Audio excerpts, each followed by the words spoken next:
Does everybody know who you are? Yeah. Okay. And you're a newbie right here. And what's your name? Kenny. Kenny. Nice to see. I like the jacket there. Did you used to work for a line worker outfit? No, I was in the military. Okay. What branch? Army. Thank you for your service. Good to meet you. I'm Kyle.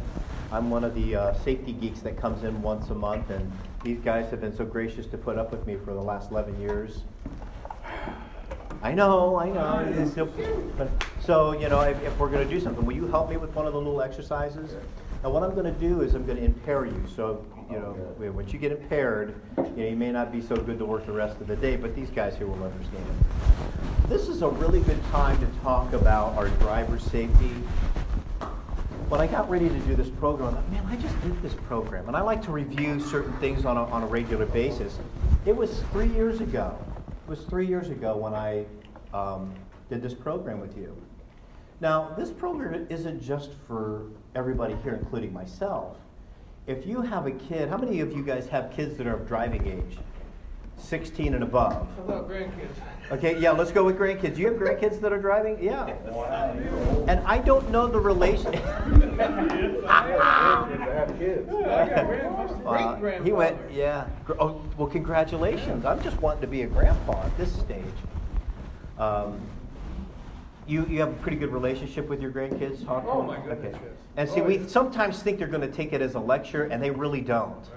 I have a 31-year-old daughter who's a nurse, a 17-year-old son, and I think I told you guys last time I just was introduced to my brand new biological daughter that I didn't know that I have, and she's 34 years of age. And I haven't had those conversations with her yet because it's only been 90 days that I've met her. But I have this conversation with my kids. Don't really have to have too much with my daughter who's a nurse because she works at Akron Suma, and she sees the crashes. She sees these people coming in and knowing the importance of driver safety, even though she created a 4-car pilot at 16, which is another story in itself. My 17-year-old son, we have those conversations, and on a weekly basis, how's the driving going? Good. Have you had any near misses? Those near misses, we can learn from those. Now, those are near misses that we cause, but other people cause as well. Really good to talk about. But I really want to specifically talk about you folks. And I'm going to kind of keep coming back to you and me so I don't offend anybody. I look around, there's some young folks here, pretty young folks. I mean, who's the youngest guy here, you think? Maybe Jose. Yeah. How, if you don't mind me asking, how old are you? 24. Okay, so you've been driving for about 8 years? Yep. Yeah, 8 years. I mean, 8 years is a pretty sufficient amount of time. Most people would agree about 1 year to get yourself acclimated, about 5 years to really be a good driver. And you've been driving for 10 years, you become well-versed. You've been driving for what, 50? Yeah. Now think about this. I'm not trying to be coy with you. I'm not trying to be coy. Think about this. 66, guys. Come Yeah, on. give him a round of applause. Yeah, all right. Yeah. You get your 50, license yeah, at 16. I'm yeah, 66. yeah, That's about 15. Yeah, it is. So it would be very safe to say if we're looking at the years we put into driving, at that many years, that makes you an expert. I don't know about that. Now everybody says that, but I disagree with you because I will say that you're an expert in experiencing certain types of near misses, different types of driving patterns. You've had some close calls, maybe even had a speeding ticket or a crash or whatever. Yeah. So you experienced a lot. Yeah. And what's amazing is that when we first get our driver's license, man, I tell you what, we really want to protect that. We don't want anything to happen. I remember, I don't know my dad. My mom was, she ruled with an iron fist. She goes, you get this driver's license, but along with this comes a tremendous responsibility. It's not your right to get this. It's a privilege. That's why you had to take tests to get it. And she kind of introduced a term of controlled paranoia. She goes, if you get a speeding ticket, you have something, you cause it, whatever the court gives you, I'm going to double it. So if you do anything, if I catch you doing, if I hear you're driving unsafely, I'm taking it from you. And you may not get it back for a long time. Now, mind you, at 16 years old, I had a cute little 16-year-old red-headed girlfriend, too. And it's like, when you have that, freedom to get that car, you didn't want to lose it. So I was well behaved. By the time I was 18, 2 years later, I kind of put a lot of that safety to the wayside, not purposely, but because we get behind the wheel, we go on autopilot. We get comfortable with everything becomes routine. Everything just kind of becomes a flood, like a blur. And I know this because I drive about 3,000 miles a month.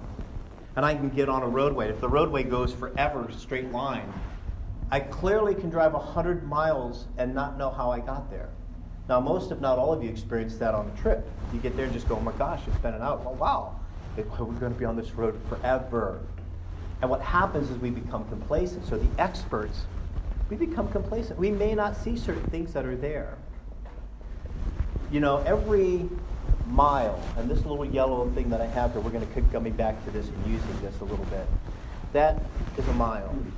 Every mile we drive, we make about 400 calculations in our driving. Distances, not following too closely, red lights, stop signs, etc. And out of those, that mile, the 400 calculations, we normally make 4 mistakes. Now, believe it or not, the 4 mistakes, 2 of them normally happen when we leave for the first time of our destination. Many people will start driving, they won't be buckled up. And there are a lot of accidents that happen at the beginning. And we know this based upon what people share with us in these crashes.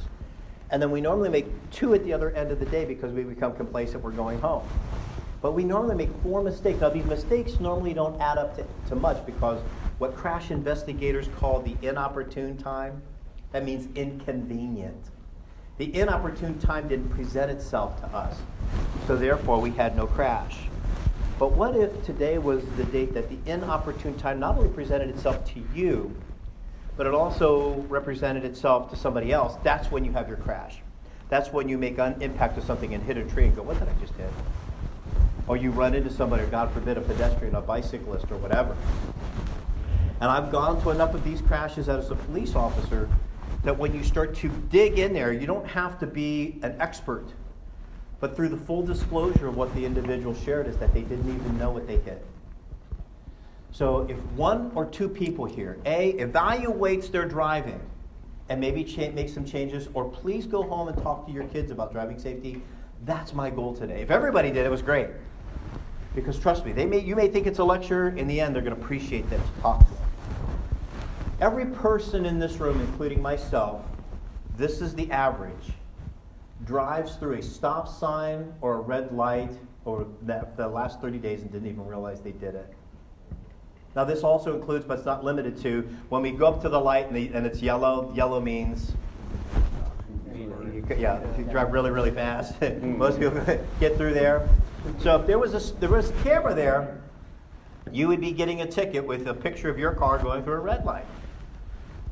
But there are a lot of people that will actually go through a stop sign. And I think I told you 2 years ago about the situation around the Christmas holiday. Remember I told you I went through that stop sign? That was embarrassing for me. That was extremely embarrassing for me to share with you as a safety geek and as a cop that I could have taken a whole family out over the holidays. Yes, a whole family. If it's 25 miles per hour and I'm going 25 miles per hour, it's probably going 28, and I ran into the side of your vehicle and you're going through and I hit you at the driver's side, maybe your kids are in the back, 28 miles per hour is enough to make an impact where I could hurt or kill somebody. If you've seen these crashes, you go, I don't know, it depends on the car I hit. That was a big wake-up call for me. Embarrassing to share with my brothers, but it was a shortcut. It was a wake-up call nonetheless, right? And a one that my wife continually reminds me. You've been driving through stop signs. You've been paying attention. You've been making sure you pay attention, and that's okay. I'm glad that she's checking up on me. So the reason why I do this is that we are getting ready to go into the spring and the summertime. We're going to be having a lot of fun, a lot of parties. So looking at distractions, but also if we're going to drink alcohol, to do that in a safe manner as well. And that's what we'll end with. Now, when I looked at this picture, when I downloaded this picture, I said, this must be made up. But the people that work in the line department say not only is that not made up, that they can remember something very similar to that. I thought, man, those lines got to come down with the weight of the car. But they assured me that can happen. I was going to one location in Cary, Ohio. It's another AMP community. And it was kind of strange because every time I go there, it's a small group, but every time I go there, they're there. Well, nobody was there. And they have a radio, and I talk to them from time to time on radio, and I know their call numbers, etc. And I said, where are you guys at? They said, we're down assisting a crash. I said, where's your address? And he gave me the address, and I went down, and this is what they were working with. I'm the author of that picture. And the operator of this truck, he kind of went up this line and spun around and came to rest on the pole. Now, he's still in the vehicle. The kid's still in the vehicle. And I thought, well, how in the world can this support something like that? He said, but no, brought it up, twisted her up, put it right on the pole. Now, the kid that's still in this truck, he thought it was so important to LOL with his BFF. He couldn't wait till he got someplace where he was sitting down, stationary. And I was really blown away when I started giving this questionnaire out with municipals of how many people that are our age that text while they drive. I guess I was naive. I guess just you young whippersnappers, you're the only ones that go and text to drive and stuff. You got crazy kids. No. The questionnaire clearly shows this, and I'll show one of the answers in one of the questionnaires. So they ended up getting him down. He was cited, but thank God nobody was hurt.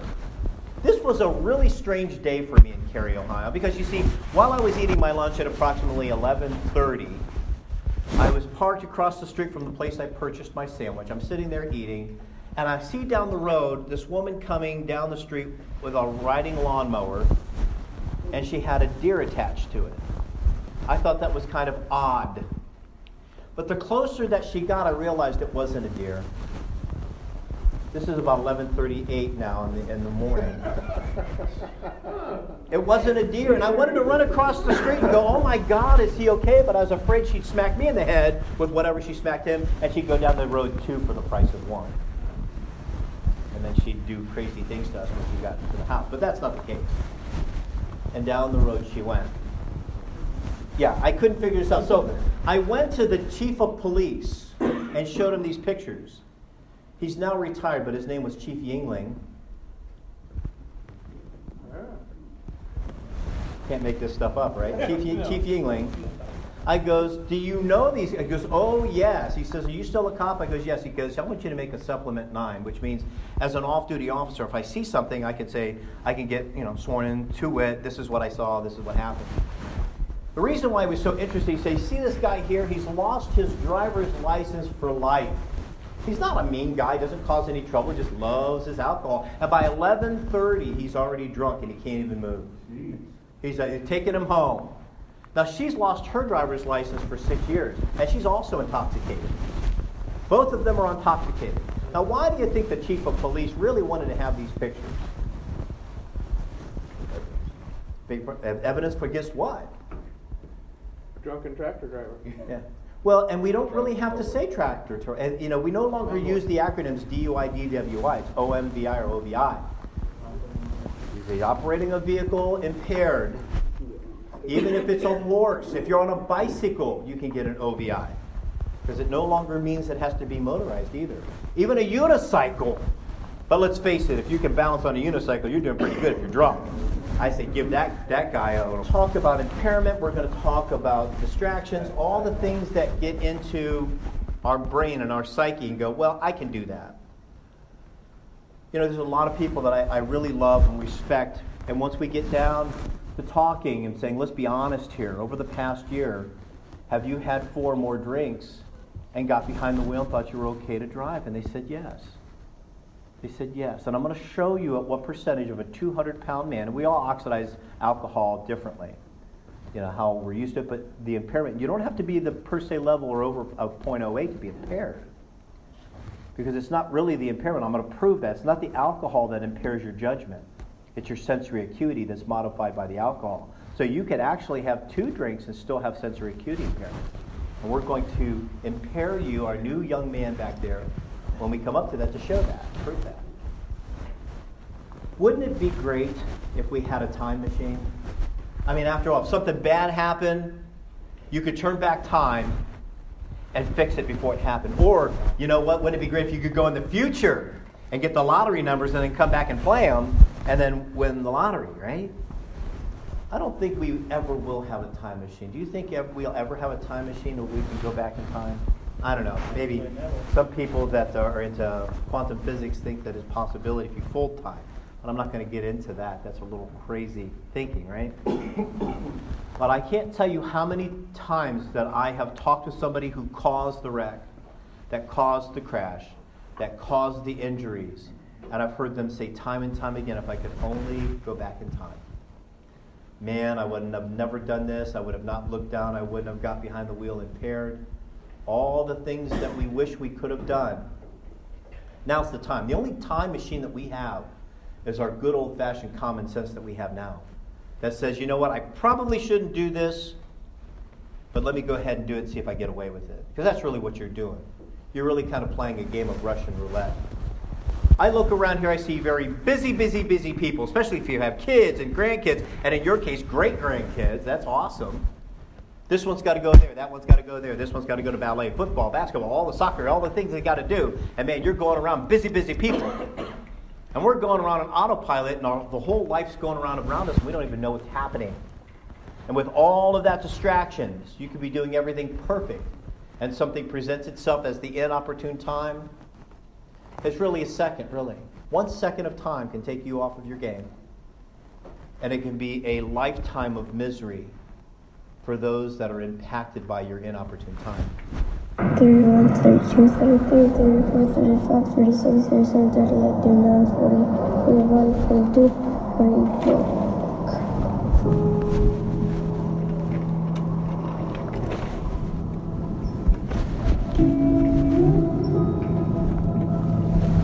He uses one shoe. No dog today.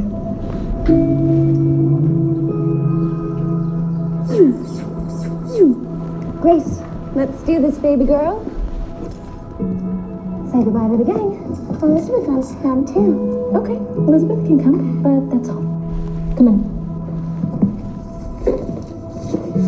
Sorry, guys.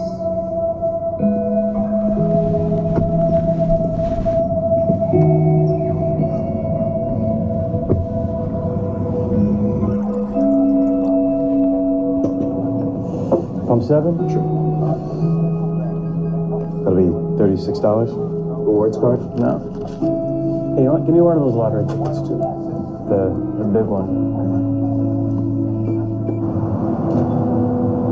Hi, what's up? Hey, so I think I'm going to skip out early and try and catch a few innings of Danny's game.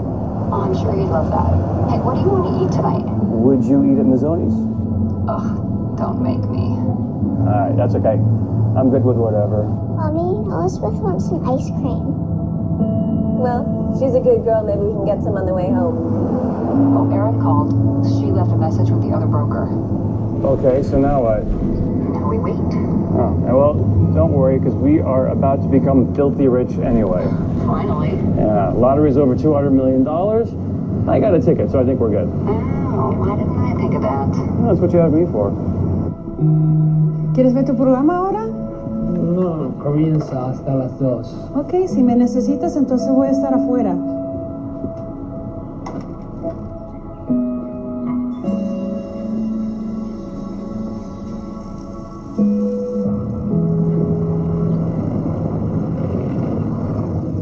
Stupid.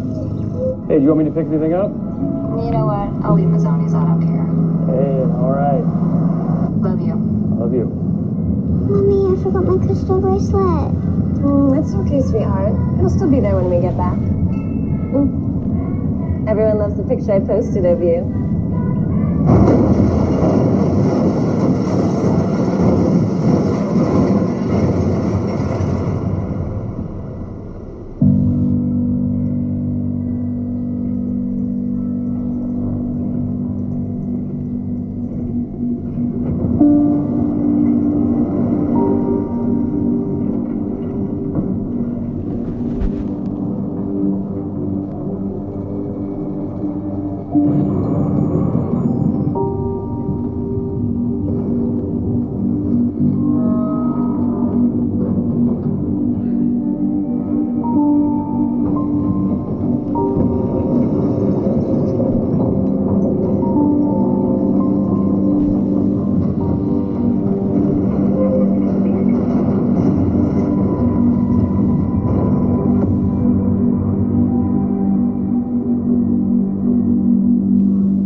There's some things the insurance company just can't fix. I would like to believe the insurance agent that I've had since I was 21 does care about me. I truly do believe that he does. But the agency that he represents doesn't care about me. And that's a horrible thing to say, isn't it? They're not in their business for caring. They're in the business to make money. And the way they do that, obviously, is through you paying your fees. And they hope, oh my gosh, that not too many people get accidents. And trust me, if there's a lot of accidents that year, well, their premiums go up. Just like you would. If you were in a business, if you had to change your price structure, you would do that because you don't go into business to lose money. You go in to make it, right? Well, one of the best indicators that you can do is take a look at their investigations. Oh, well, they look at your trends. Oh, yeah, they look at 5-year, 1-year trends, and they look at focus trends of how much it's going to cost for these new cars that are coming out. They got everything broken down to the penny. And if they look at it and go, oh, we're going to lose money, that's when your premiums go up, or that's when they change something, or they get a different cost factor. So if you want to go look at what they look at, what causes most of these accidents, they're pretty right on. And one of the samples was a National Automotive Sampling Crash Data. And this last one, these normally come out in April, but this one came out actually early. 5,000 police reported crashes 2017 based on passenger vehicles towed from scene or with airbags deployed. These crash investigators examined vehicles, drivers, and witnesses. And this was in Ohio. The thing that's really crazy is that cell phones were number 3 on the list 2 years ago, using cell phones. And we now have the ability to collect that data, know exactly where you were at and the zillosecond that you were on that phone and what options you were using on that phone right up to the crash. Playing with our cell phones and everything has gone to number 1. And that's the reason why it is in the state of Ohio. It is illegal to text on your phone in the vehicle, but they don't really enforce it. They don't use it as probable cause to pull you over and ticket you yet. Now, 2 teenagers will pull them over. But there's changes in the state right now that even if I see somebody on their phone going down the road, it's probable cause to make a stop. But you know who I see that's doing it the most? Cops. Honestly. And at our department, we have a very big stringent. We have a radio. You're not permitted to be on your phone while you're driving. How can you enforce something that you're breaking the law if you're an enforcer of it? You shouldn't be on your computer looking up a plate number. You get on there and just call it in. You have both hands on the wheel. I can look it straight ahead. Don't need that. You do it when you stop. But all the way down to these things right here. Outside object, person, event causes distractions too. We sometimes don't think about travel distances. Once again, going back to that mile. There's a lot of space that happens. I was going down 71, and I'm qualified to look at your car and can tell you within about 3 miles how fast you're going. 70 miles per hour. I was going about 74 miles per hour. And everybody goes over the speed, and get out of the way. I saw 3 cars just fly by me. They had to have been doing a bit of 90 miles an hour. Now the average driver will go zoo, zoo. See 3 cars. What do? They get in line, right? Well, if they get pulled over, they get pulled over first, right? Sound familiar? No, doesn't sound familiar to you. You've had to have seen somebody do that, though, right?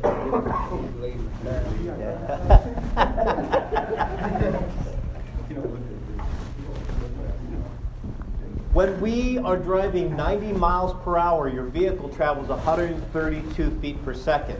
Average driver applies the 2-second rule. That means that if your car is going in front of me and the rear end of your car passes an immovable object, I can go 1,001, 1,002, and there's the front of my car. That's not enough distance to stop, especially at 90 miles per hour. You see, at the 2-second rule, it's easy to calculate, 264 feet. That's not enough distance, even if everything's perfect. Even if you have a Porsche that has unbelievable braking power, some type of sports car. But the average individual, on an average, even in 45 miles per hour, is going about 60 miles per hour. That's 88 feet per second. That's 176 feet every 2 seconds. So if you take 1 second off, just boom, and look back, and all of a sudden, emergency, guy slams on the brake, you slam on your brake, with all of the time of the inopportune time that it presented itself, it could take up the whole length of a football field before you bring that car to a complete stop. That's the reason why most people in these crashes, the person who caused the crash is cited for assured clear distance ahead, ACDA, because we're following too closely. Look at this pattern when you drive home. Watch how close the person is to you. When I was coming down Cleveland Avenue to Schrock, and you go around this way, I come down here, there was a guy that I couldn't even see his front lights. He was so on my butt, and I had tapped my brake, and he would have crashed into me. This is an inopportune time. There were two girls operating in this vehicle. They were operating. One was operating the car, the other one was operating the phone, didn't even know what hit her. Now, like most of us, when we come to a stop sign, we'll do a click left and right and we don't see anything. Do we bring our car to a complete stop and make sure, or do we just roll through it? Roll. Most, if not all of us, and I'm even tempted to do that. Because in order to modify our behavior, we've got to be honest. Like me, not even seeing the stop sign going through it, and my wife saying, what the hell did you just do? So what they did was they came through. The girl on the passenger side was operating her phone. The girl that was driving was on her cell phone. But at the time, they were kind of rolling through. They looked like rolled through. That was their inopportune time. The other inopportune time was the vehicle that was traveling at a high rate of speed over a hill and came into contact with the passenger side of this vehicle. Now, his inopportune time was going approximately 20 miles per hour with the speed limit. Whoever was coming to those stop signs had to stop, because I have the right of way. We do this a lot, right? I have the right of way, so why should I care about this person over here? It's the thing my mom was teaching me about controlled paranoia, right? So you have two inopportune times, and that's what unfortunately caused this crash today. Do you see the motorcycle? Let me give you a different angle. All three people were crushed to death in this crash. You don't have to be an expert crash investigator to understand what caused this curved divot. That was the operator of the motorcycle's body that ended up in 4 pieces. This is another inopportune time. Smart cars are cute, right? They're not very cute when they make impact with something. And once again, you don't have to be an expert crash investigator to know how much force it takes, a tremendous amount of force, to take the front axle like that and bend it back with a smart car. Both vehicles are probably traveling over 55 miles per hour, and the impact is about 100. It's not 55, 55, and then you got 110. There's other things that dissipate in the energy of the calculation. They pulled him out in pieces. They thought it was important to LOL with his BFF. When we take a look at, once again, these holidays that come up, the last holiday we had, the big major one, was Christmas in January. And the National Safety Council, based upon their projections and statistics, said about 480 people will be killed and an additional 53,000 seriously injured in motor vehicle related crashes during the holiday period, which begins at 6 p.m. December 23rd and then ends 11:59 p.m. on January 2nd, 2018. It was 496. We don't have to go to a national calculation or questionnaire to get this information. All one needs to do is be honest with oneself. And I have a questionnaire on driving. I want to share with one municipal what they shared. And these are big, tough guys, not all young. A lot of them are very mature in their age. And I asked them, over the past year, how fast have you driven in a 55 mile per hour zone?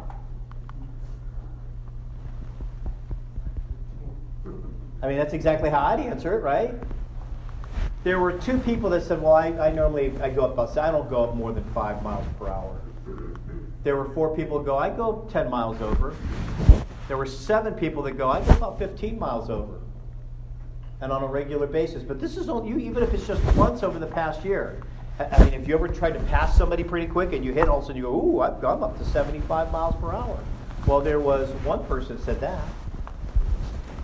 There was one person that goes, I go 80, and there were 2 people that go, I go well over 85 miles per hour in a 55 mile an hour zone. And one person spoke up and goes, it's me. I goes, no, it's supposed to be anonymous. You can't know. He goes, everybody knows it's me because I own that crotch rocket out there. I goes, well, since you outed yourself, how fast have you had it over the past year? He goes, 145 miles an hour. I said, I don't have a crystal ball, but I see a speeding ticket or a crash in your future. And you don't have to be, once again, psychic to read that. At 145, and I've had some speed, I've experienced some speed. I've never taken anything that fast. At 100, and most of you guys that have had 100, you've probably been past 100, the road looks like a blur, doesn't it? And think about that, at 100, If something popped out, I mean, you're just going to be crashing it, holding on for the ride, and hoping for the best. I mean, could you imagine at 100 plus taking an evasive action with a bike or a car, and you went like this and pulled it back, how that rear end's going to slide out? Even if you have high performance tire, you're going to start fishtailing. With a motorcycle, you do that, you take that off that gyroscopic rotation, that's when you get the death wobble. And that's when they lose control. Over the past year, think about this, you always wear your safety belt in your personal car. Now, I know that's a personal question. Don't ask me about my personal life. But you know, our personal life, the things we do, our personalities kind of set in motion. We don't detach that when we come to work. Your personality's set in motion there. 12 said yes, 5 said no. Now, I asked them a question about their city vehicle. More people. They're not getting in and out of that truck. I ain't buckling up. I don't care if it's a state law. I got in and out of that truck. So I asked them, do you ever text on your phone while driving in your personal vehicle? 11 people said yes. I guess I was naive. I thought there was going to be maybe 2 or 3 people, because once again, they're more of a mature group. Kind of like the dynamic in here. I guess I was surprised at that. I don't know, maybe, am I being naive? Maybe a little bit. So I asked them, what about your city vehicle? Oh, well, at 50, no, we don't do that because we have CDLs, you can't do that.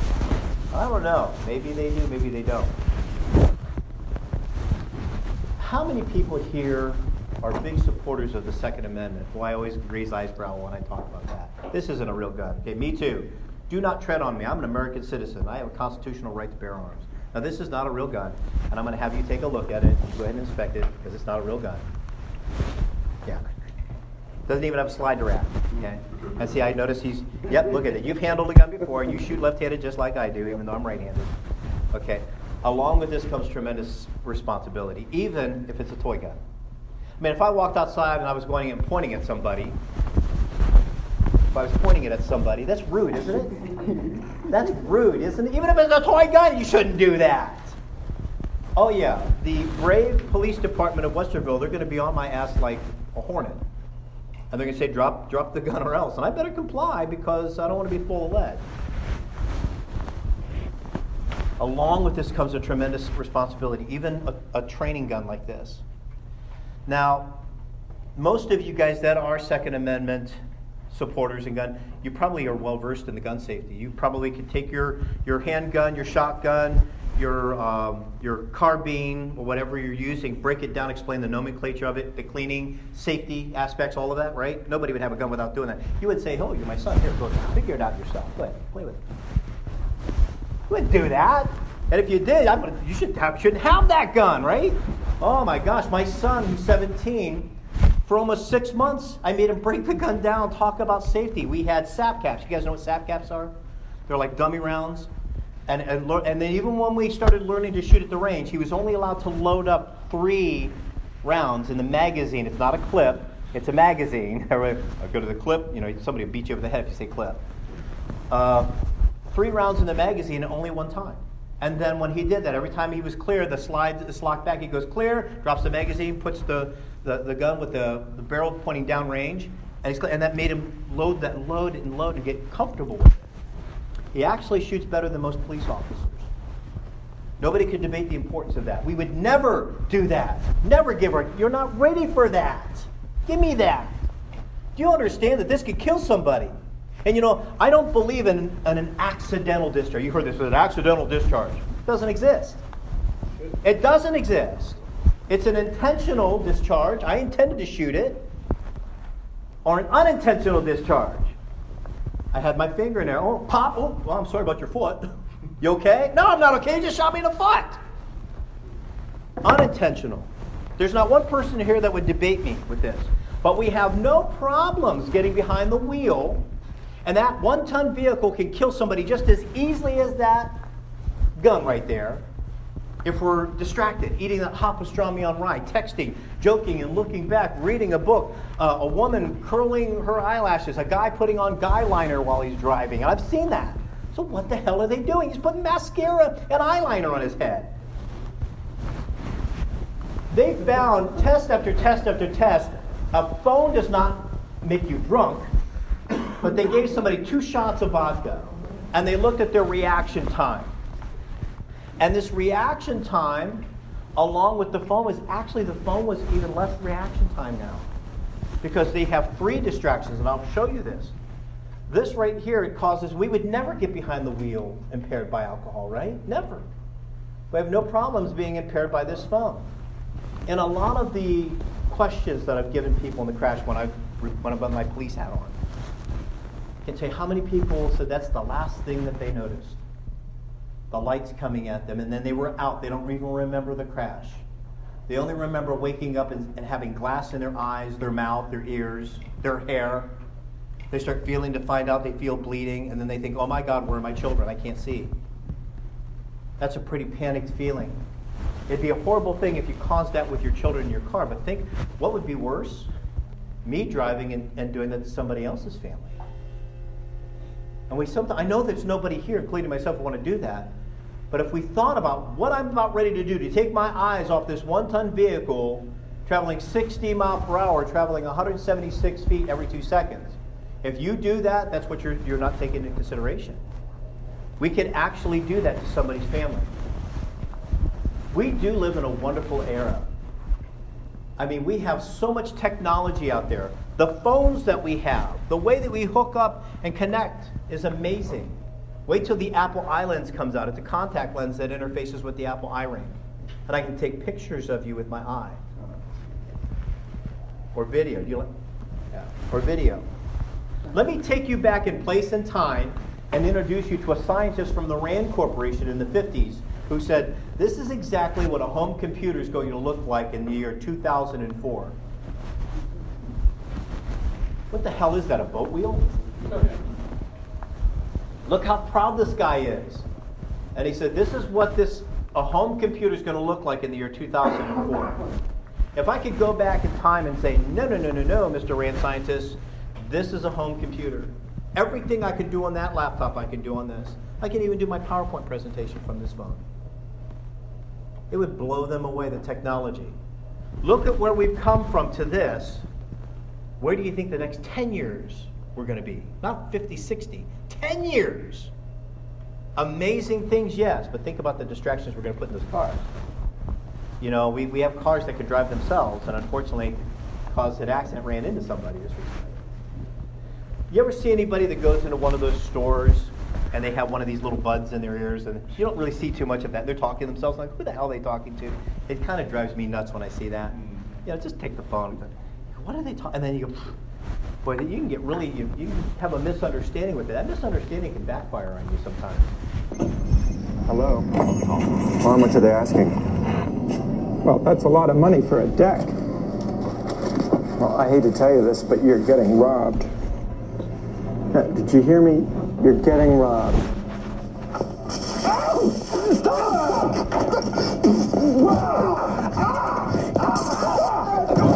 And don't you wish somebody would go behind them and do something like that and go, get the damn earbud out of your ear? That's what I think it is, yes. You know, the other thing that really flips me out is, and I brag about, and I've showed you a picture of my wife. I have a very beautiful wife. And when I'm at dinner with my wife, I'm going to look at my wife and talk to her. You know, I still have a lot of love and affection for my wife, even after all these years. We were watching over, looked to be approximately 30-year-old. They looked like they were husband and wife. They both had wedding rings on. They were both there talking, you know, but they were talking on their phones. You know, for the whole dinner, they would reach down, and it was Chinese, so they were using chopsticks. For the whole dinner, they were looking at their phone. They didn't even look up, and they were both attractive people. It's like, your beautiful wife is sitting right now. I don't want to be rude and gawk at them, but how can you miss it? The whole meal, they were looking down at their phone. Crazy. But if you're looking for the state law in Ohio, 4511 is your traffic. .204 is driving while texting. And there's some movement in the state, as I've mentioned, that wants to make this as a probable cause fine, and it's going to have a heftier bite because so many people are getting into accidents and hurting and injuring and killing people with these impairments. So there's different types of distraction. Visually taking your eyes off the road, manually doing something in your car, and then the mental distraction, especially if there's an emotional argument over the phone or in your car. All three are involved with your phone. So we all know this. Distractions affect driving ability. You're going to react more slowly because you're focused in on what you're doing inside the car and not what's going in and out around it. You're going to fail to recognize potential hazards because you don't even see them when they present themselves. And it's going to reduce that margin of safety. Now, most of you guys think you can do multiple things to task. Rub your belly, pat your head. Some of you can't even do that. I know sometimes I have a hard time chewing gum and walking sometimes. So I want to do a little exercise to see how well you multitask, and I want you to be part of this.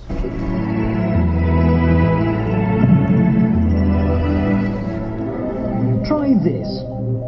Shout out the colour the following words are written in. That's the colour of the words. Are you guys ready? Not the words themselves. White. Ready? Say it out loud. Red. Yellow.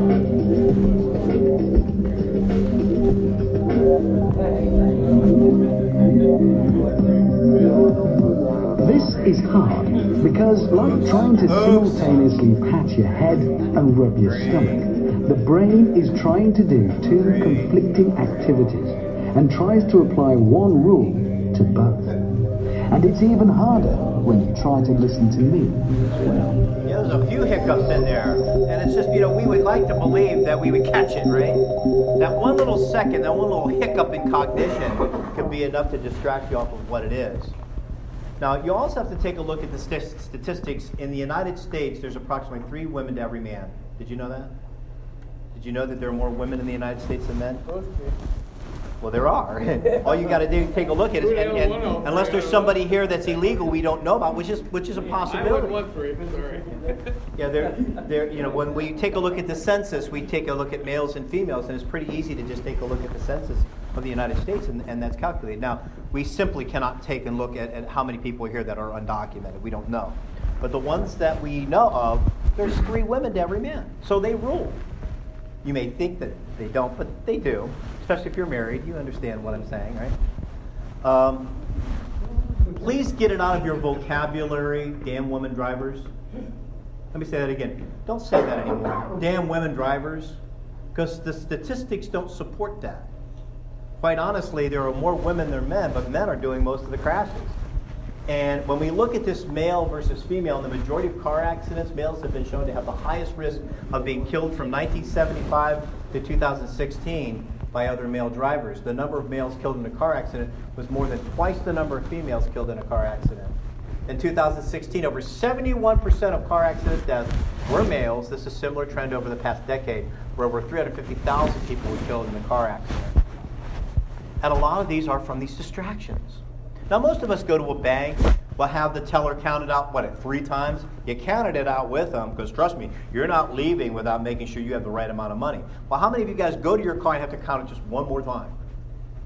You counted it 3 times. It's not going to magically lose another $20 bill in there, right? Well, here we have a guy that's going on vacation.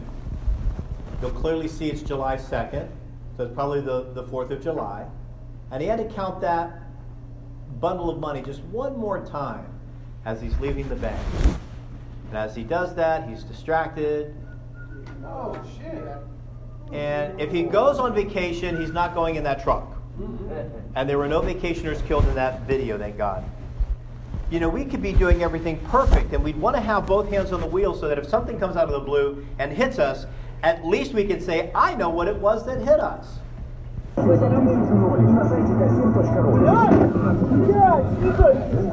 we can see what that was. We know that it was a tire, but there's some people, when they run into something, they have no idea what they ran into. Like this woman here.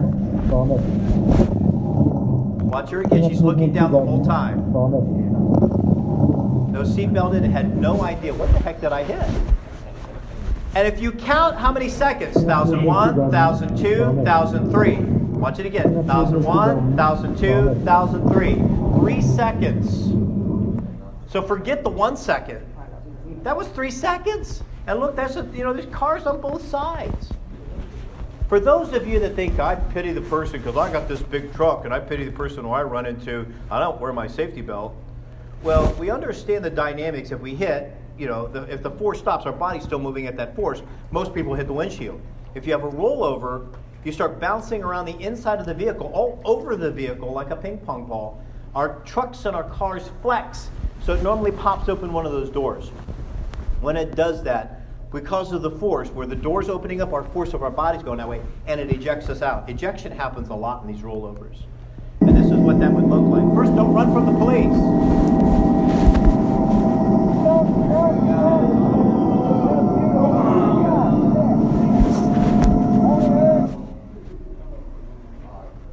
So you can see the ejection right there, and I don't mean to be gross. Hopefully he's gone there, and if not, being hit by a car and, you know. I call this next one Thing 1 and Thing 2, because I can't understand how two people would have the same accident. Thing 1, Thing 2. What the hell are these, virtual reality goggles? Thing 1 and Thing 2. Maybe they both got motorcycle driving lessons from the same guy. I don't know. But these things happen.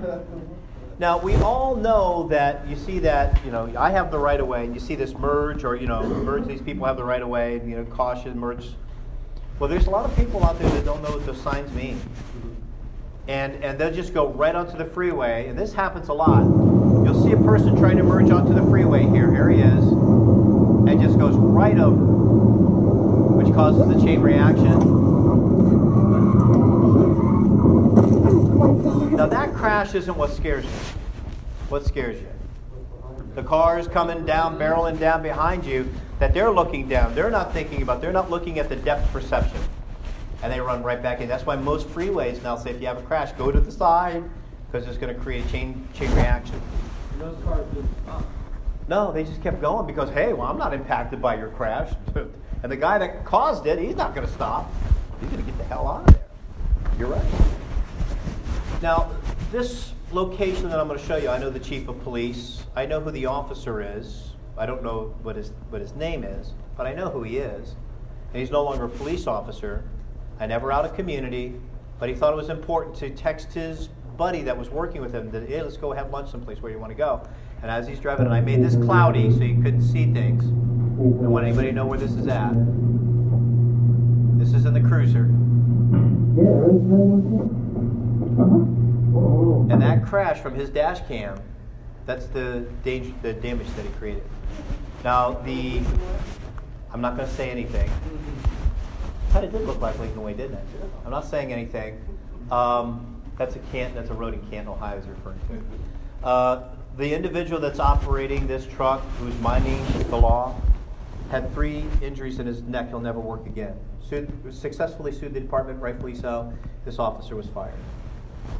3 things caused the death of the 3 people that were in this vehicle: impaired driving from alcohol, road conditions, being on their phone. Road conditions are slippery. When he goes a little left to center and tries to correct, slides out of control, hits the box truck, which ejects him right into the path of the semi-truck. And all 3 of the people were unfortunately taken out.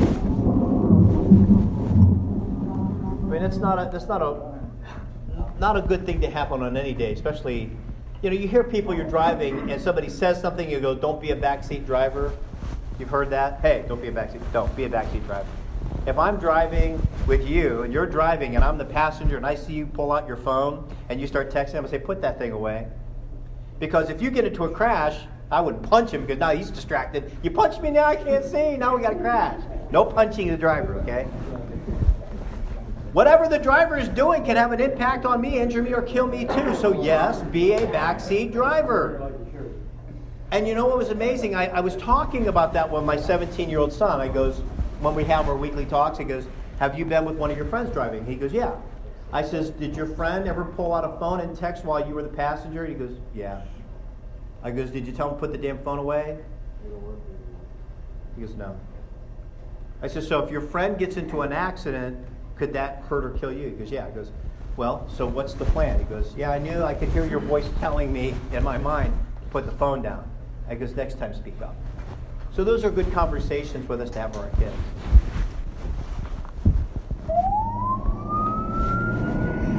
Every time you get behind the wheel, you are entrusted by the public to drive safely and responsibly. but driving carries inherent risks. Each year in the United States, motor vehicle accidents account for tens of thousands of fatalities on our roadways. It's important to note that driver distraction, specifically from cell phone use, has quickly become a leading cause of accidents. The portability and ever-increasing capabilities of cell phones have made them a large part of our fast-paced lives. But the distractions that they cause when used by drivers presents a huge safety risk to the public.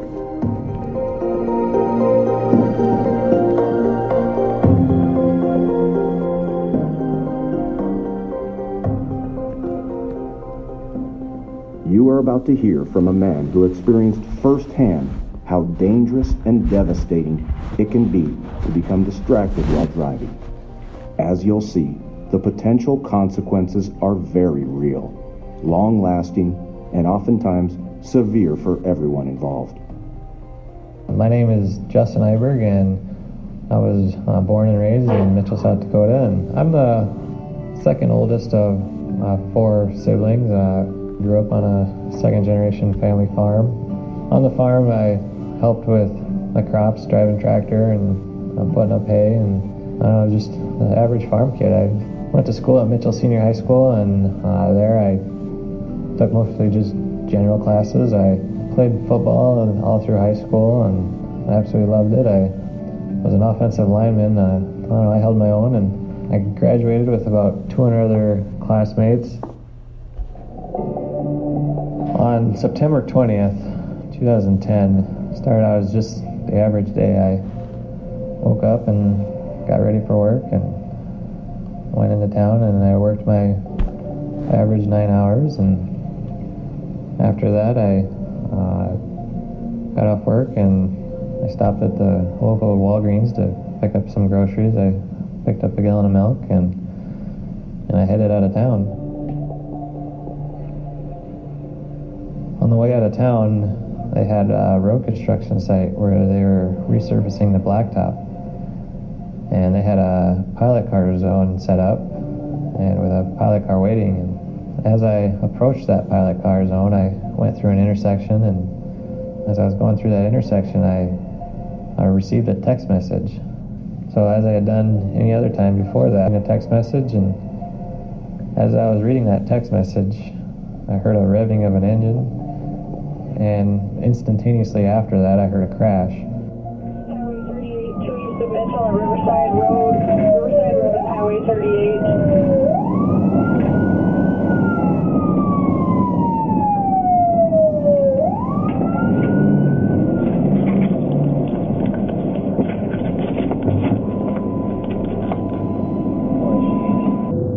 That day I crashed into 2 vehicles and a motorcycle. The first one was a car, and behind that car was a neighbor driving his pickup. And between that pickup and my pickup was John on his motorcycle. I crashed into him going roughly 55 miles per hour. The ambulance took him from the accident, and on the ambulance ride to Sioux Falls is when he had actually passed away. A month later after the accident, I had received a phone call, and it was from the county sheriff asking me to turn myself in, and so I turned myself in at the county courthouse, and I was indicted with 2 charges. The first was a second-degree manslaughter, which is a Class 4 felony with a maximum of 10 years in prison.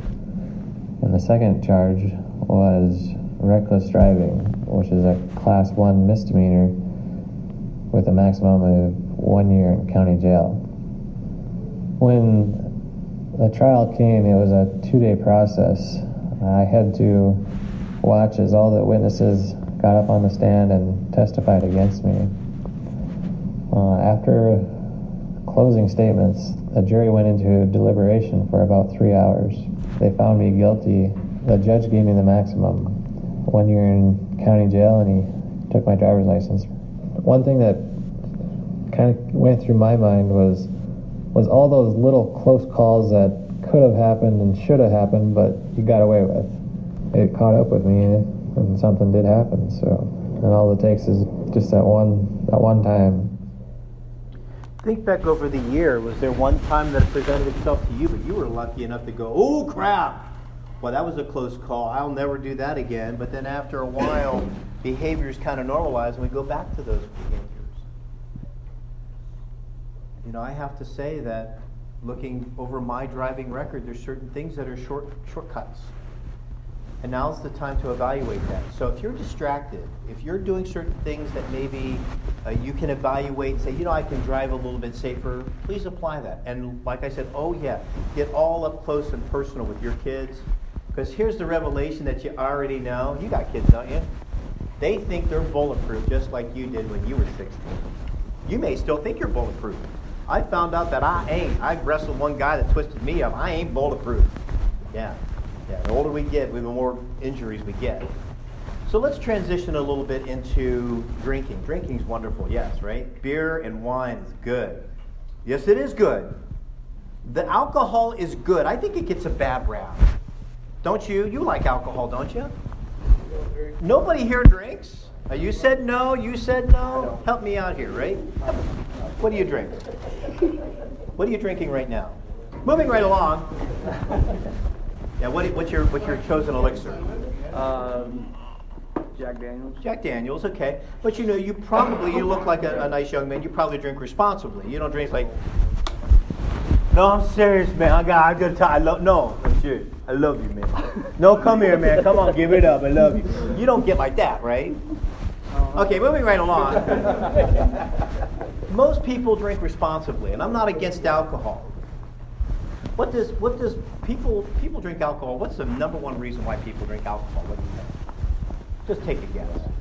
That's actually lower on the list. I thought relax. What do you think? Most people will self-medicate sometimes, and that's actually lower on the list for drinking alcohol. Do you drink alcohol?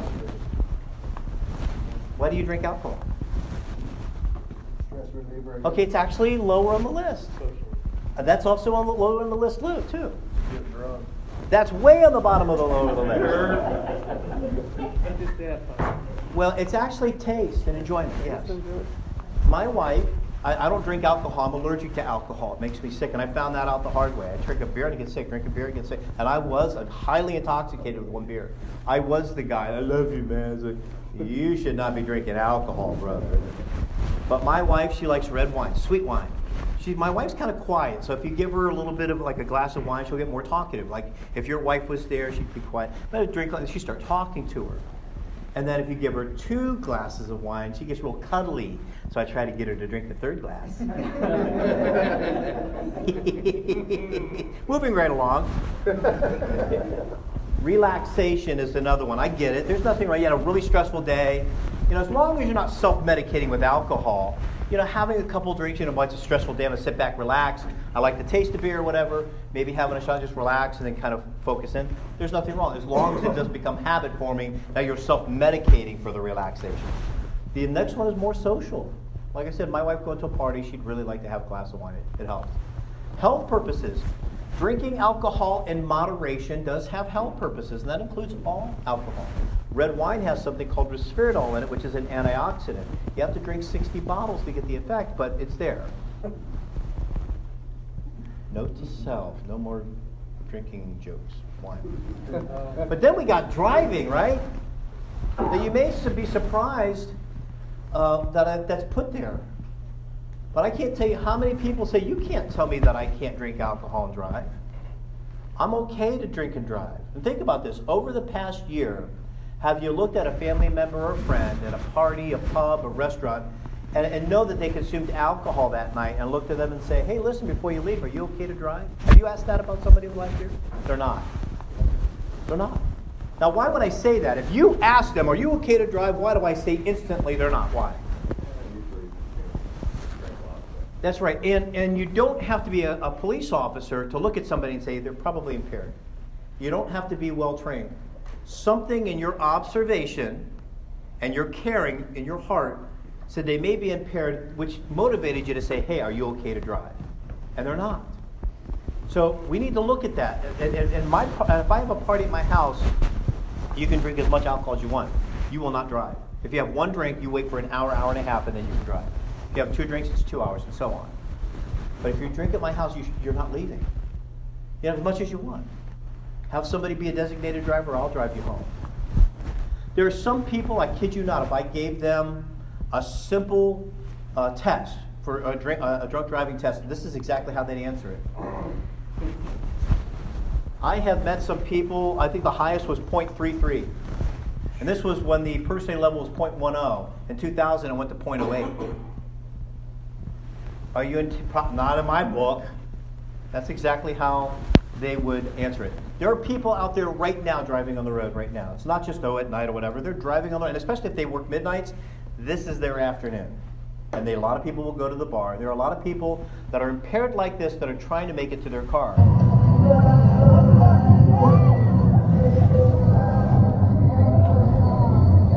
It's that darn elusive sandal. That's the problem.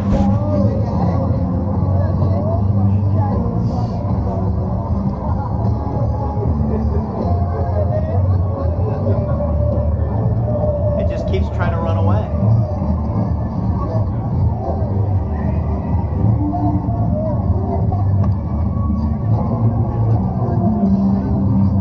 Now he's going to get his faculties together, take a few deep breaths. Okay, now it's ready to get up. Time for you to go. Okay, but hopefully this person doesn't get to their car. But you know what? This doesn't surprise any of you. I guarantee you've been at some place and looked at somebody and go, I hope somebody ain't going to let that guy get behind the wheel, right? But they're out there. And I would like to believe that that guy there, his intentions would not be to hurt anybody. I believe that. I truly believe it. Nobody wants to get impaired and go, I'm going to get in a car and kill somebody. I believe that. It's when they sober up and go, oh my God, what did I do? And they go to that time machine thing, if I could turn back time, and they can't. Now, we all know, I mean, an officer may say DUI, DWI, so you're not confused. We no longer use these terms. We use OMVI and OVI because it also includes bicycles, horse-drawn carriages, and several other types of vehicles. So if you have one of those scanners, police scanners, and if you hear somebody say possible .19, 4511 is traffic code for Ohio, ORC, so that means that somebody could possibly be impaired. You know, they ask somebody to just write a simple sentence. And you can see this, and sometimes you're going to party. Try to do this one time. Just one sentence before they drank and as they started to drink. You can see the same sentence progression. Or this nice, 2 drinks, a little bit messier. 4 drinks, 5, it's up to 7.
Body weight, alcohol. Once again, the way we process alcohol is completely different than the next person. You know, the food that's in our stomach, the liquids, how fast our body metabolism works. But we can clearly see an average male is about 200 pounds average. We can go down to 0.08 is the per se level for OVI. That's 4 drinks. And most of the people you pull over, how much have you had to drink? They go 2.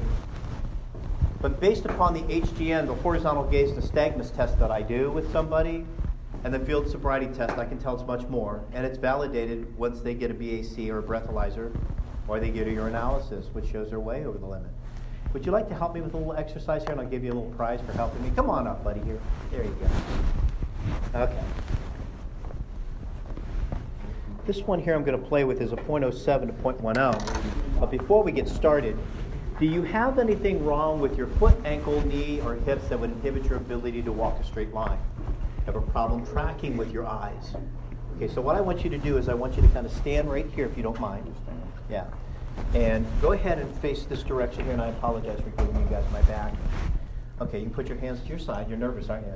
You've done this before, right? No, I haven't. Okay. Now I want you to take a look at the tip of my pen. And what I'm going to perform is an HGN, a horizontal gaze nystagmus. That's just the way that I look to see if your eyes have smooth pursuit of tracking, you know, how you track it. And then I'm going to go at different angles to see if you have nystagmus, which is basically your eyes are having a hard time tracking. They're jumping a little bit. So I want you to take a look at the tip of my pen. Don't move your head and just allow your eyes to track. Do you understand the directive I've given you? Yep. Okay. So I'm just following your eyes. Good job. There we go. Good. You see the tip of my pen here? I want you to take a look at the tip of my pen. Just follow it for me. There you go. Good job. Just follow the tip of my pen. Okay. To my professional opinion, you're not scared by anything. You don't think you're on anything. If you were, I would be able to tell. So what I'm going to do is I'm going to give you these 0.07 to 0.10, and they've been cleaned. So just go ahead and put those puppies on right there. You got them? All right. So you're going to come right here. You see the yellow line over here? Yeah. And you're going to turn around towards the line. Go ahead and turn completely around. Yeah. Now what I want you to do is just get your eyes used to tracking. Just get your eyes used to tracking there. Good. Now what I want you to do is I want you to put your right foot on the yellow line. Go ahead and do that for me now, please. When I ask you to, only when I ask you to, I want you to take your left foot, you're going to put the left heel in front of your right toe, and you're going to step forward 9 steps, very slow, very methodical, with your hands down to your side, and you can count that out 1, 2 as you're taking the step, and take 9 steps forward slowly. Do you understand the directive I've given you? Okay, so go ahead and do that right now. Slow, real slow. Go ahead and stop. All right, could you turn around for me, sir? No. Okay, now that was, I'm going to now increase this to about 0.12 to 0.15. Oh, Lord. Okay. Yeah. I can tell right now this is bad. Now understand, in my professional opinion, and I feel very comfortable saying this, you're not impaired by anything. What I'm doing is I'm changing what's called your sensory acuity, your ability for your eyes to track. And that's what happens, and it starts to happen even at that 2 drink, even if you're well dealing with alcohol for a little, your depth perception's off. You may look at something and see that it may be here, but it's actually over here. Okay. So although you feel okay, your tracking could be off. Okay? Go ahead and put those on for me, please. We're going to do the same thing. I want to get your eyes used to tracking. Just follow. Don't let your head move. There you go. Okay. So go ahead and put your right foot on the yellow line. Okay? And then I want you to take 9 slow steps going heel, toe, starting with the left foot real slow. Real slow. Keep your hands to your side. Real slow. Slow down. Okay. Give my buddy a round of applause. Good job. All right. You actually didn't do too bad with that. So you're going to get luck of the Irish here. Hopefully you win pretty big. So you may be a little bit dizzy for about 15 seconds after taking those off, so don't be surprised. So for a guy, 4 drinks. For a woman, it's less. So 120 pounds, maybe 2 drinks can get her to that 0.08 threshold. You know, for a 2 drink here, 0.07, but we go all the way down here, 0.09, 3 drinks for a 160-pound woman. Now we all know women that can drink guys under the table, right? First off, that's a keeper. Right? But they can drink sometimes more than guys, but they're still impaired. So what happens? A .01 to a .02, that's like half a beer. Most of you guys wouldn't even affect it. I would feel something. If I had half a beer, I would feel something. .03 to 05, this is where you start feeling relaxed. It could be like 2 drinks. You know, you have all of this. This is a good place, but your impairment, your concentration's off, even at 2 drinks. .06 to .09, now you're at that 4, 4.5, maybe 5 beers. You start to get the impairment, reasoning, depth perception, peripheral vision, and you start to get that glare, blended feelings, dissonant and extroversion. At .10 to 19, whatever your emotions are, they're magnified. If you're a loving kind of guy, that's when you want to hug people. If you are an angry person, you start to show anger and sadness possibly. But you get these emotional swings. And some people become boisterous. You have all of these things that happen with impairment: staggering, gross motor skill, reaction time, reflexes. At .20 to .29, most of you guys are singing. You're pretty well impaired by there. You can lose consciousness, memory blackouts, get up in the morning, go, oh my God, what happened? I can't remember. To some people at .2, .29, they're perfectly fine in their mind. When we go to .30, .39, I don't think anybody here can drink at that level. Maybe you. Yeah, the one guy that I had was .33, and his face was green, and he was perfectly lucid. He talked to me. I just, how long you been drinking alcohol? He goes, since I was 10. I goes, what's the strongest alcohol you had? He said, isopropyl alcohol. I goes, you go blind drinking that. He goes, well, it was hard up. He ended up dying 2 years after I processed him, by the way, cirrhosis of the liver. .40 to 50, you guys would be dead at that. I mean, here's the thing. If you can drink and you can handle that much alcohol, you definitely have an alcohol problem. But that type there, you probably don't hold down a job because you don't show up. I mean, you're out. You physically don't show up. And, you know, so you get that alcohol and stagnus. And then anything over .50 is death. So I want to show you jumping curbs, swerving. How much alcohol have you been drinking a day? The driver of the truck seen in this dash cam video is Cornelio Garcia Mata. Did you just pee on yourself? He was pulled over February 26th in New Braunfels for driving drunk. Subsequent blood test shows that his blood alcohol was a .446, so he was 5.5 times the legal limit here in Texas. This is not Garcia Mata's first arrest for DWI. In 12 years, he's been arrested 8 times. Now jurors have decided he should serve the rest of his life in prison. And that's the only thing that's going to keep some of these people off the road. They can lose their license, they're still going to drink and get behind the wheel because they don't care. They don't think that the laws apply to them. Thank God these are very few and far between. Most of the people that get OVI, they learn their lesson, they try to do something, change things, but they don't try to get behind the wheel. Here we have an individual, and this is 15 minutes that are broken down into 30 seconds.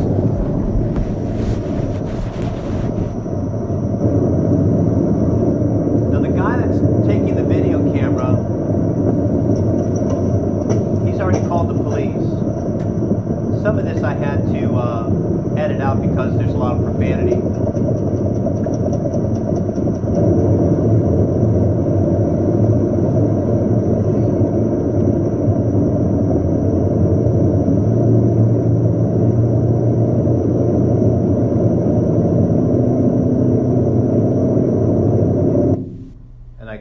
Out here because this is where the guy crashes finally. You know, I don't want to see anybody crash, but I'd much rather see this happen than him run straight head on to another vehicle. Yeah, exactly. So the last thing I'm going to end with is this. About 3 years ago I told you, maybe you might remember, maybe you don't, that 316 has a very direct meaning to me. I don't know, you guys remember me telling you about 316? This happened in 2001.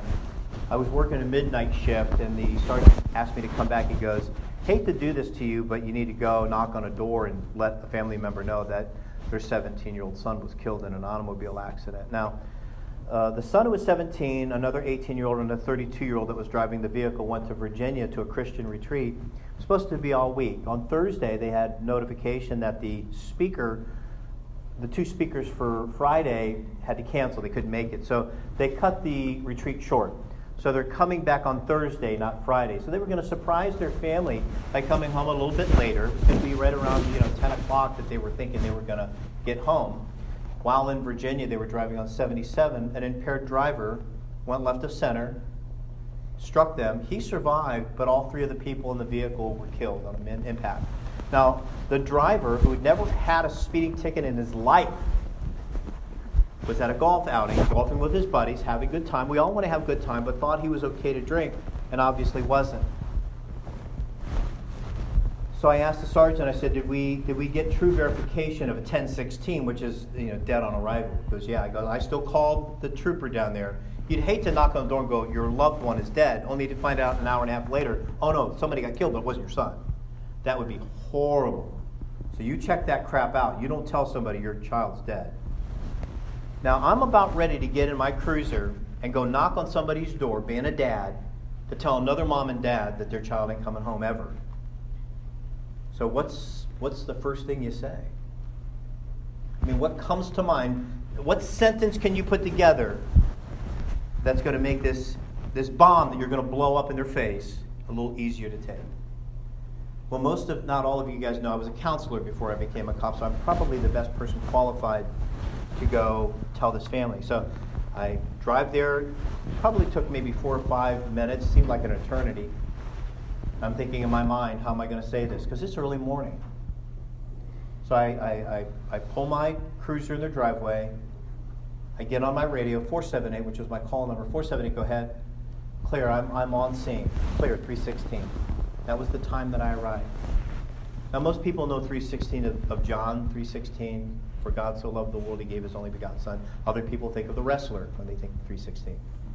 I wasn't thinking of anything. I was just in this panic mode of thinking, oh my God, how am I going to deal with this? So I go up to the door and I knock and I hit the buzzer and the doorbell's working. I can hear it ringing and nobody's answering. And in the back of my mind, I'm thinking, maybe if nobody answers, then maybe I won't have to do this. But then I thought, nah. The next guy in the morning that replaces me, maybe he's not as qualified or is going to be empathic as I am as I talk with this family. Finally, by about 3:22, I see a flicker of light open, so I hit the buzzer again so they know there's somebody definitely at the door. And watch this woman in a robe come down the steps, followed by what I find out later is actually stepdad, come to the door. She goes to the door, she opens up the curtains, and she looks out. And she sees my cruiser. Now you look out at 3:22 a.m. and you look out and you see a cop car in your driveway. You know something's seriously wrong. We ain't gonna stop by and knock on your door and go, hey, we just want to check to see if you're okay, to tell you have a nice day. I can remember this just as clear as day. It's been seared into my brain for eternity. So this number 2. She takes and opens the one lock. She hits the deadbolt, and I hear go ka-chunk, so it's a deadbolt. She opens the door, and it stops because there's a chain that's connected to the door. She puts her face into the crack of the door, and she goes, can I help you? I said, I'm Officer Kyle Wiegand of the Jackson Township Police Department. May I come in and talk with you? She goes, what is this about? I said, ma'am, if I can come in and talk to you, it's going to be a lot easier. She knows something's wrong. She goes, you tell me what this is about right now. I said, ma'am, if I can only come in, and she slams the door in my face. About 10 seconds later, stepdad takes the chain off, opens the door. I ask if I can come in. And as I'm looking with stepdad to my left and the mom to the right, when I told her, there's no easy way to do this, you just come out with it, is that there had been a horrible accident. Maybe I got the wrong house. But no, it was the right house. But the message that I was giving was such a wrong message to give. It didn't have to happen. And when I told this mother that her child was killed in this automobile accident, I watched her melt into the ground. There's no adjective that I can put that will give you the levity of what happened. I watched this woman melt into the ground. I've never heard a shriek come out of a woman like I did that night. It will be branded into my brain forever. And as I'm talking to you, looking out into this crowd, I can see their house. I can see the fireplace here. I can see all the pictures of this beautiful 17-year-old kid. He's a good-looking boy. Did everything right. Did good in school. Was a straight-A student. Had plans, had hopes for the future. You see, that was their only son. They'll never watch him graduate high school. The fact that they were spiritual was some condolence to them. They were Methodist. So I called the Methodist minister. When he came, he went into crisis. He flipped out. He was no console for them. I called the Stark County Crisis Center, which is a wonderful agency. They sent 2 crisis intervention teams there. They did a wonderful job. I can remember the magazines. I smell potpourri. The Afghan that's on the couch. I see everything perfectly as though I see you right in front of me. It is branded into my brain. I was at that call for over 4 hours. You don't drop a bomb like that and say, I'm so sorry for your loss, have a nice day, and leave. Once there was some semblance of equilibrium, forget fixed. Once there was some semblance of some form of equilibrium, I bowed out. And I needed to get some help with that myself. I'm a dad looking at another mom and dad saying, your kid ain't coming home. And I had to debrief from that. And I'm okay now. I'm okay talking about it. The takeaway from this is when that guy sobered up, he wishes he had the time machine. He says it should have been him that was killed. He went to prison over that. He killed 3 people. And he didn't intend to do it. I truly believe that. He didn't intend to kill these people. He was suicidal for almost 2 years. So the takeaway from this, regardless if it's an impairment from phones or eating that sandwich or looking back to your kids, they've been there. You buckled them up. They're still back there. They can't get out. And God forbid if you're drinking alcohol, even one beer, raise the bar. Don't get behind the wheel, period. And don't let loved ones either, because they don't have a time machine either. I wish I could take people on a ride-along, a simple ride-along, really, and show you what police, fire, paramedics, EMS see on these crashes. When the investigation is complete, it's almost the same thing every single time. The inopportune time presented itself, driver error. 1 second, it's really 1 second in time that lasts a lifetime for those people that were impacted by it. And you know, these people, they never get over it. You can heal, you can go through the grieving process, but you'll never get that person back. So I want to thank each and every one of you for allowing me to talk about this. I know that I become a little dramatic when I talk about this program. But out of a lot of the programs I talk about, this has had a tremendous impact on me. And you don't have to be an expert in this either.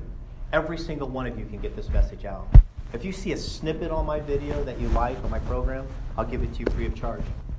I'm the author of my programs. If you want to talk to your kids and show them one of these snippets or one video about driving safety, I'll be more than happy to give it to you free of charge. You get a flash drive, I'll give it to you free of charge.